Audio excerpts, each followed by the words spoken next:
Hola, di episode potongan sinema kali ini, saya akan membahas serial berjudul The Chestnut Man. Serial dari negara Denmark ini diangkat dari novel berjudul sama. Serial The Chestnut Man mengisahkan tentang penemuan mayat seorang wanita di sebuah taman bermain dekat pinggiran kota Copenhagen, Denmark. Wanita tersebut diduga dibunuh secara mengenaskan hingga mengakibatkan salah satu tangannya hilang. Satu-satunya jejak yang tertinggal secara misterius adalah ditemukannya boneka kecil yang terbuat dari kastanya atau chestnut dan ranting pohon. Kejadian semacam itu ternyata tidak hanya sekali. Beberapa kasus pembunuhan berikutnya pun memiliki pola yang sama, yaitu wanita dan boneka kastanya kecil yang selalu diletakkan di samping mayat korban. Detektif Naya Tulin akhirnya turun tangan untuk mengungkap kasus pembunuhan ini. Untuk menemukan sang pembunuh, ia dibantu rekannya yang bernama Mark Hiss. Dalam penyelidikannya, Naya dan Mark menyadari sejumlah bukti misterius dari beberapa kasus pembunuhan yang terjadi. Mereka mencurigai bahwa kasus ini ada kaitannya dengan kasus hilangnya anak dari Rosa Hartung, seorang anak menteri sosial yang sudah dibunuh tapi mayatnya tak pernah ditemukan. Di setiap boneka kastanya itu terdapat sidik jari dari anak Rosa, tapi tak mungkin mengaitkan pembunuhan itu dengan anak Rosa karena ya, anaknya dapat dikatakan sudah meninggal.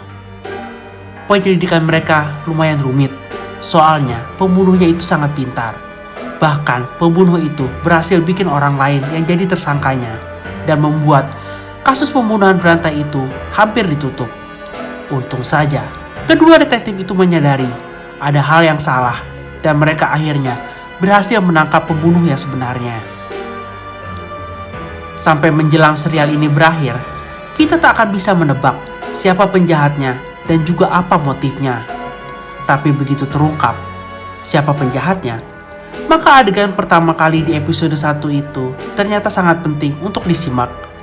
Karena meski itu tak berhubungan dengan pembunuhan lainnya sepanjang serial ini, tapi cerita awal di episode 1 itu ternyata berhubungan dengan si pembunuh. Serial ini tuh keren banget, baik secara cerita, acting, dan juga pengambilan gambarnya. Saya suka banget tone warna filmnya, dan juga gambar kota pinggiran di Copenhagen dan kota Copenhagennya sendiri.